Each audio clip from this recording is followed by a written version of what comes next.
Hello students, hope you all are doing great. I'm Machal Chaudhary, working as an assistant professor, BBA department in St. Andrews Institute of Technology and Management. So I'm back with my online lecture series of Principles of Management. So students, it's your lecture number 2 from Unit 2. In previous lecture, we have covered planning, characteristics of planning, planning process, and limitations of planning. And today we are going to start with planning premises, principles of planning, types of planning, policy, process of policy formulation, and types of policies. So let's start with today's lecture. Planning premises. What is planning premises? Basically, premises are the anticipated environment in which plans are expected to operate.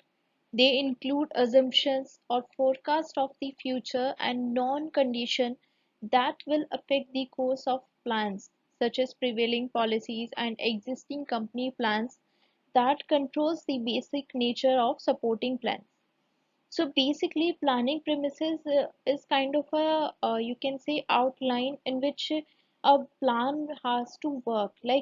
What we have to do here कि इसमें certain assumptions होती है, forecast होता है regarding the conditions और जो already आपकी prescribed conditions है, accordingly you have to plan the activities, you have to do the planning. It should be based on the conditions or you can say policies, existing policies or existing plans. It should not hamper them. It should be involved regarding those plans or those policies also. So you can say it's a kind of a set of principles and assumptions based on which any business planning is done. Or you can say it's a kind of a systematic and logical estimate for the future factors which will have a great impact on the planning. So planning premises is something which involves the planning कि planning इसका part कह सकते हो basically कि whenever you are going to plan something, so you have to keep an eye on the, you have to be conscious about the prevailing policies and existing plans. So whatever you are planning, it should be based on these two things. It should be based on the conditions which will have an impact on the yeah, like you can say plans. So it is your planning premises. Next is types of planning. So planning premises is divided into four parts: internal and external premises, intangible and tangible premises, controllable, semi-controllable and uncontrollable premises, constant and variable premises. So internal premises includes those which exist within the business enterprise, on which you have somehow you have a control on those factors. This may be included like men, material, money, and methods. And external factors are like you are saying centers around the markets and derived from the external environment surroundings, like product market, or you are talk whenever you are talking about the market, particular market, then it is your external premises. Next is tangible and intangible premises. So tangible premises are those which can be measured quantitatively. They they may be quantified in terms of money, time, and units of production. Intangible premises. These are those which can't be measured quantitatively, like you can say public relations, employee moral, motivation. You can't compare into a quantity, right? So these are your intangible premises, which can't be seen, which can't be quantified. Next is controllable, semi-controllable, and controllable premises. So controllable are those on which you have a certain control, on which management has a certain control to a, you can say like materials, money, machines. So on these factors, a management has a maximum control.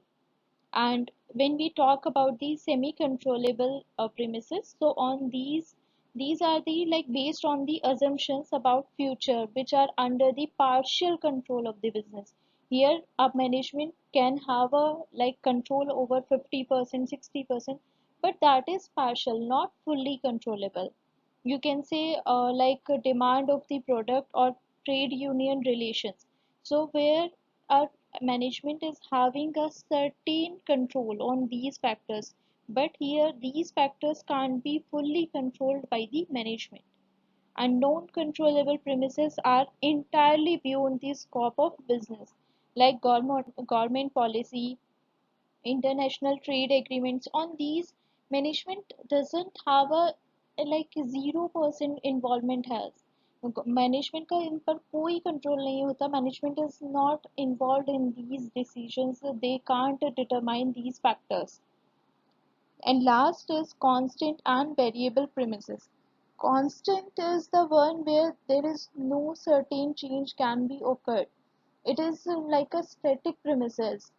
So constant premises are those which behave in similar fashion irrespective of actions taken.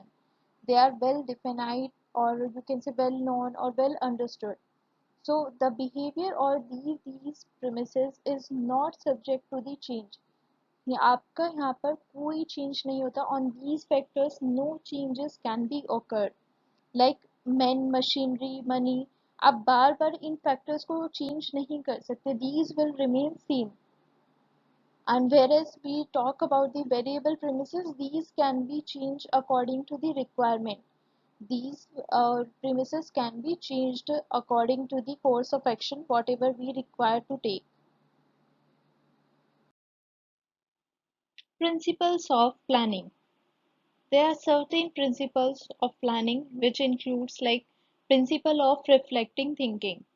So whatever you are going to plan, that should predict your intellectual activity. Whatever you have decided, it should be reflected in your plans. कि आपको जो भी whatever the objective you are having, you are setting out for your planning purpose, for your organization achievement purpose. So that should be reflective in your planning thing. These involve reflecting thinking, which signifies problem solving throughout process, a process which by which past experiences are superimposed on the facts and also with the present situation and future trends.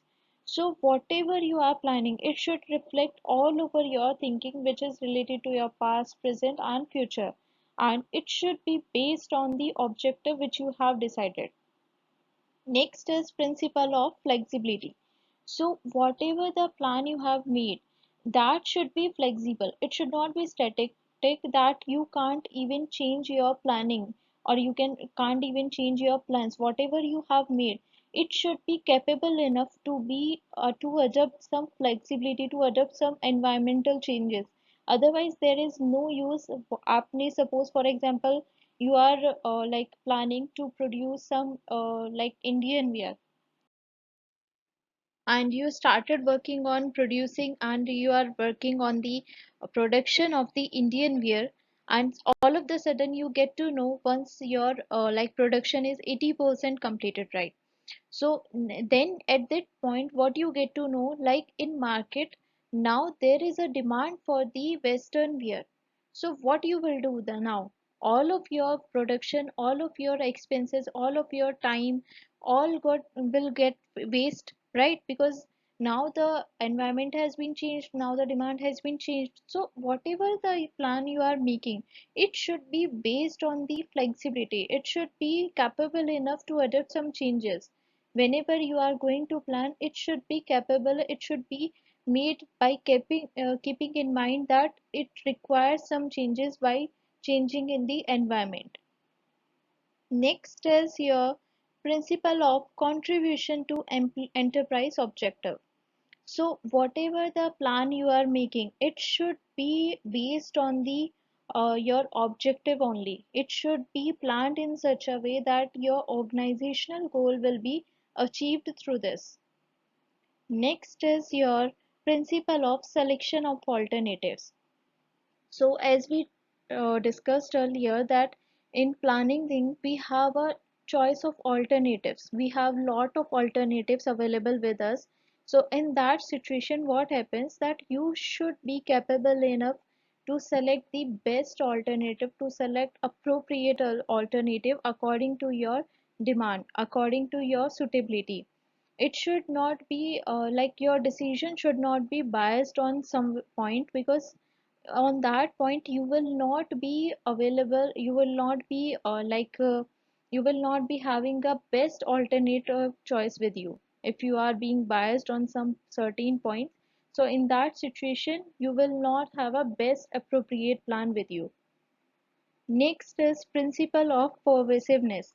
So whatever the planning you are doing, whatever the plans you are making, it should be enough, you can say capable enough for that it will be adopted by all the levels, all the departments of the organization.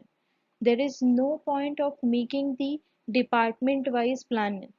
So that will also increase your production cost, and side by side it will take more and more time also.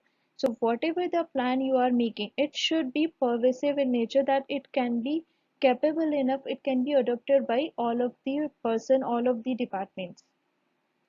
And last is your principle of follow up.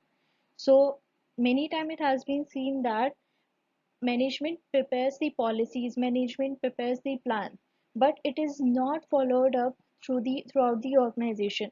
So it is the main important principle that whatever the plan you are making, you should ensure that that plan is particularly you can say adopted by all over the organization.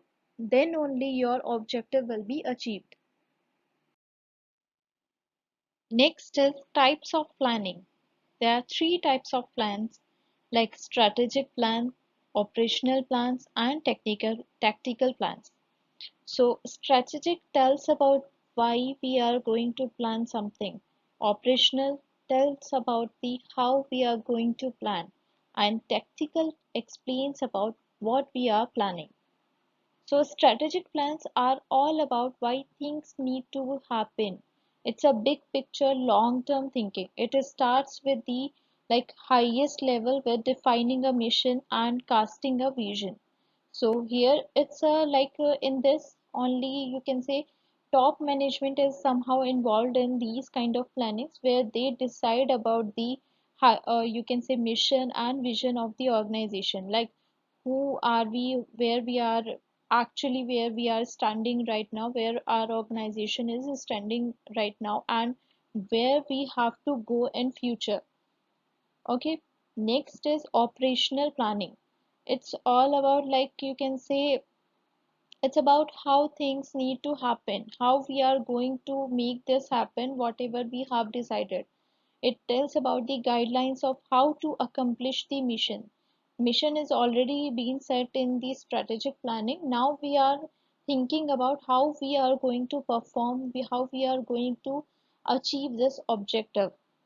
So basically it tells about how we will do it, like how we will not do it, or how to handle the each and everything to achieve that particular mission. And last is your tactical planning. Tactical planning may what we have to do is that what is going to happen, we have to think about it. Basically, tactical levels, there are many focused or you can say specific and short term plans where actual work is being done. Here we are working on the achievement of those missions. So what exactly happens here? Here we think about what need to happen at each level each day to support the strategic plan. So हम लोग daily basis पे क्या करने जा रहे हैं at each day each level, how we are going to achieve our mission.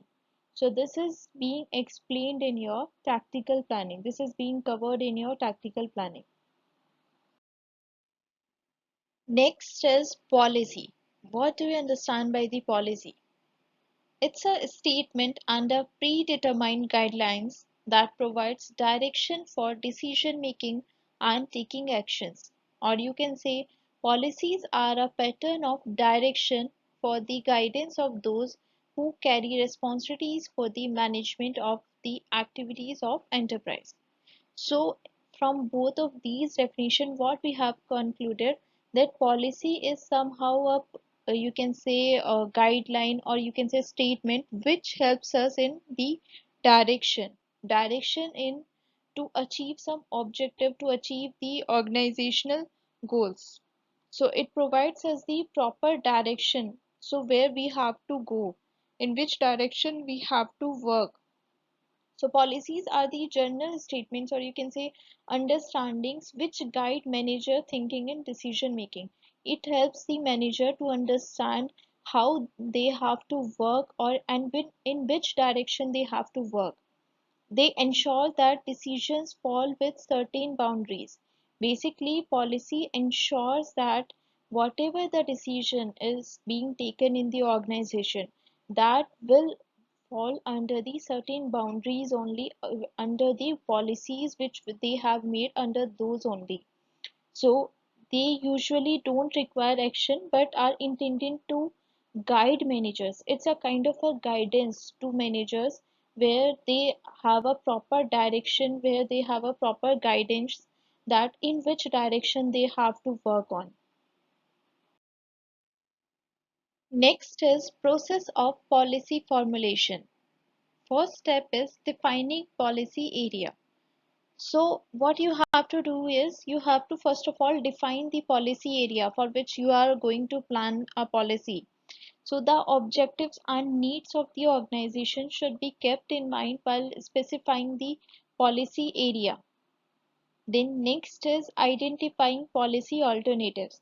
As we all know that there are many alternatives available. So out of that, what you have to do, first of all, first step is to identify all the possible alternatives, policy alternatives. First of all, you have to make a list, you have to identify all of those alternatives. Then next is, you have to evaluate those alternatives, that which will be the best policy for your organization, which will be assumed as the best one. So next step is to evaluate the alternatives, all the policy, you have to evaluate all of those. Then out of which you have to find out like which will be the best policy for the organization, which will like focus on the your achievement of the goals, whatever the objective you are having, that policy will be helpful in that particular objective achievement. So it should be selected on that basis. Then you have to select the best possible policy available to you. Then you have to go for the trial run of a policy. So the policy should be implemented on a trial basis in at first. Then it should be assessed if the policy is achieving the desired objective or not. So you have to identify it in your trial policy. Then if it is good enough for your organization, it is helpful in the achievement of the organizational objective, and if the policy is finally all right, then it should be implemented in your business.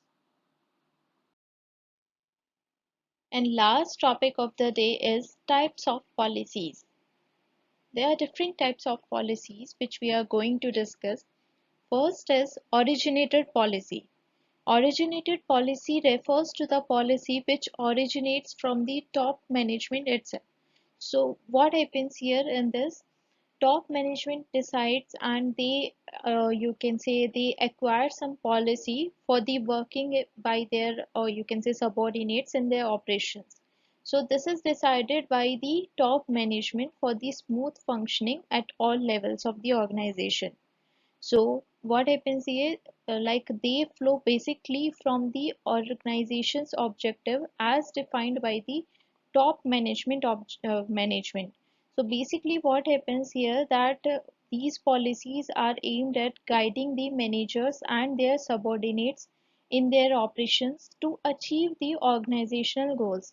And here all the policies are defined and you can say proposed by the top management itself.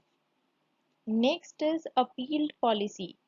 It is meant decision given in case of appeals, in exception cases up to management hierarchy. In case of doubts, an executive refers to higher authority and on how he should handle the matter. So basically what happens here, like whenever the top management is not able to solve some case, or you can say solve some queries, doubts, so what happens that they refer this matter to the topmost management person, topmost higher authority, you can say. Then whatever the decision is, you can say described as by those authority, whatever the decision they have taken, and whatever the you can say direction they have provided to the management, so that will be on the basis of which you are going to prepare the policy. Like in future, if same situation occurs again, then we will handle this situation with the same prescribed you can say policy which has been mentioned by the higher authority. So this is your appealed authority. When you management is not involved in the taking the you can say they are not framing the policy. These policies are being framed by the higher authority in a particular situation.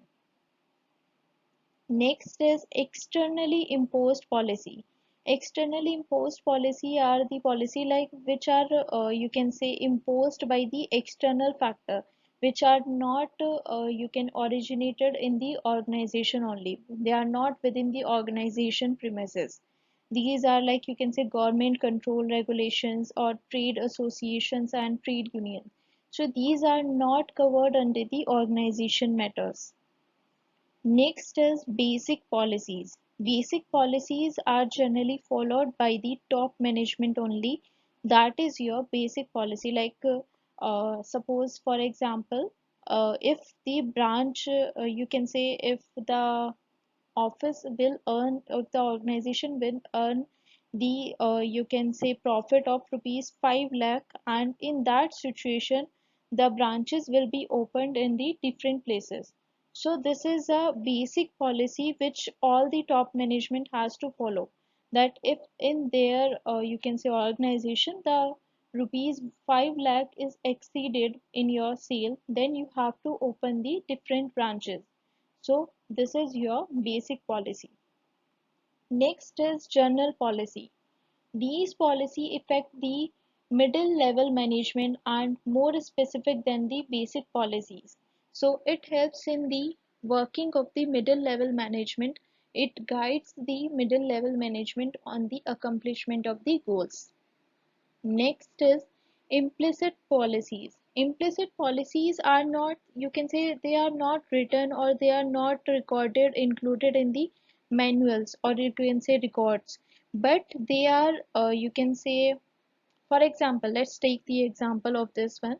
So many times आपने ये सुना होगा कि चीजें ऐसे ही चलती आ रही हैं, right?